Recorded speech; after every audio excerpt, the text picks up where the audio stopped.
রহমান রহিম আল্লাহ তাআলার নামে। কালের পরিক্রমায় কোনো একটি সময় মানুষের উপরে দিয়ে এসেছে কি যখন সে এবং তার অস্তিত্ব উল্লেখ করার মতো কিছুই ছিল না।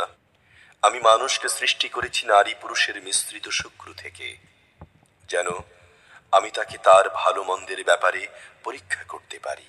অতঃপর পরীক্ষার উপযোগী করে তোলার জন্যে তাকে আমি শ্রবণ ও দৃষ্টিশক্তি সম্পন্ন করে পয়দা করেছি। আমি তাকে চলার পথ দেখিয়ে দিয়েছি।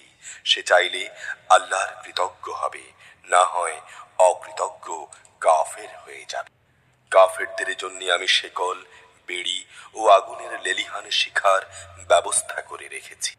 নিঃসন্দেহে যারা সৎ কর্মশীল তারা জান্নাতে এমন সূরা পান করবে যার সাথে সুগন্ধযুক্ত কর্পূর মেশানো থাকবে। এ পানি হবে প্রবাহমান এক ঝর্ণা, যার প্রবাহ থেকে আল্লাহর নেক বান্দারা সদা পানীয় গ্রহণ করবে। তারা যেদিকে যখন ইচ্ছা এ ঝর্ণা ধারাটা প্রবাহিত করে নেবে। এরা হচ্ছে সেসব লোক যারা মানত পূরণ করে এবং এমন একদিনকে ভয় করে যে দিনের ধ্বংসলীলা হবে সুদূর প্রসারী। এরা শুধু আল্লাহর ভালোবাসায় উদ্বুদ্ধ হয়েই ফকির মিসকিন, এতিম ও কয়েদিদের খাবার দেয়। এরা বলে, আমরা শুধু আল্লাহ তাআলার সন্তুষ্টির জন্যই তোমাদের খাবার দিচ্ছি, বিনিময়ে আমরা তোমাদের কাছ থেকে কোনো রকম প্রতিদান চাই না, না চাই কোনো রকম কৃতজ্ঞতা জ্ঞাপন। আমরা সেদিনটির ব্যাপারে আমাদের মালিককে ভয় করি, যে দিনটি হবে অতীব ভয়ঙ্কর। আল্লাহ তাআলা আজ তাদের সেদিনের ভয়ঙ্কর আযাব ও অনিষ্ট থেকে রক্ষা করবেন। তিনি তাদের সজীবতা ও আনন্দ দান করবেন।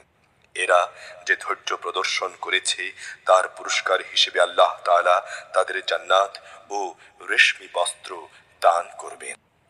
সেখানে তারা সুসজ্জিত আসনে হেলান দিয়ে বসবে। সেখানে সূর্যের তাপ যেমন তারা দেখবে না, তেমনি দেখবে না কোন রকম শীতের প্রকোপ।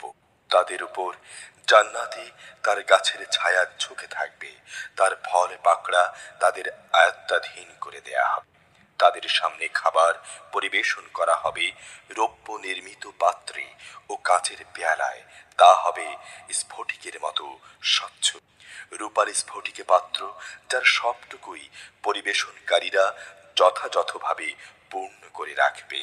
সেখানে তাদের এমন এক অপূর্ব সুরা পান করানো হবে যার সাথে মেশানো হবে জানজাবিল নামের মূল্যবান সুগন্ধ। তাতে রয়েছে জান্নাতের এক অমীয় ঝর্ণা, যার নাম রাখা হয়েছে সালসাবিল। তাদের চারিদিকে ঘোরাঘুরি করবে একদল কিশোর বালক, যারা চিরকাল কিশোরী থাকবে। যখনই তুমি তাদের দিকে তাকাবে মনে হবে এরা কতিপয় ছড়ানো ছিটানো মুক্তা। সেখানে যখন যেদিকে তুমি তাকাবে দেখবে শুধু নেয়ামতেরই সমারোহ, দেখবে নেয়ামত উপচে পড়া এক বিশাল সাম্রাজ্য। বেহেশতবাসীদের পরনের কাপড় হবে অতি সূক্ষ্ম সবুজ রেশম ও মোটা মখমল। তাদের পরানো হবে রূপার কঙ্কন। তাদের মালিক সেদিন তাদের শারাবান তহুরা, পবিত্র ও উৎকৃষ্ট পানীয় পান করাবেন।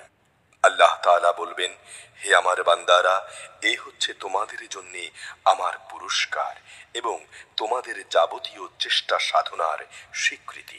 হে নবী, আমি অবশ্যই এ মহাগ্রন্থ কোরআনকে তোমার উপর ধীরে ধীরে নাজিল করেছি। সুতরাং তুমি ধৈর্যের সাথে তোমার মালিকের নির্দেশের অপেক্ষা করো। আর এদের মধ্যে যারা পাপী ও সত্যের পথ প্রত্যাখ্যানকারী কখনো তাদের আনুগত্য করবে না। তুমি সকালে সন্ধ্যা শুধু তোমার মালিকের নাম স্মরণ করতে থাকো। রাতের একাংশ তার সামনে সেজদাবনত থাকো এবং রাতের দীর্ঘ সময় ধরে তার মহিমা ও পবিত্রতা ঘোষণা করতে থাকো। এরা বৈষয়িক স্বার্থের পার্থিব জগৎকেই বেশি ভালোবাসে এবং পরে যে তাদের উপর একটা কঠিন দিন আসছে তা উপেক্ষা করে। আমি এদের সৃষ্টি করেছি এবং এদের জোড়াগুলো ও তাদের বাঁধন আমি মজবুত করেছি। আবার আমি যখন ইচ্ছা করব তখন এদের এ বাঁধন শিথিল করে তাদের আকৃতি বদলে দেব। অবশ্যই এটি হচ্ছে একটি উপদেশ। অতএব যার ইচ্ছা সে একে আঁকড়ে ধরে নিজের মালিকের কাছে যাওয়ার পথ করে নিতে পারে। আর আল্লাহ তাআলা যাকে চান সেটা ছাড়া তোমরা তো কিছুই চাইতেও পারো না। অবশ্যই আল্লাহ তাআলা সব কিছু জানেন, তিনি প্রজ্ঞাময়। তিনি যাকে চান তাকে তার রহমতের মাঝে প্রবেশ করান। জালেমদের জন্য তিনি কঠিন শাস্তির ব্যবস্থা রেখেছেন।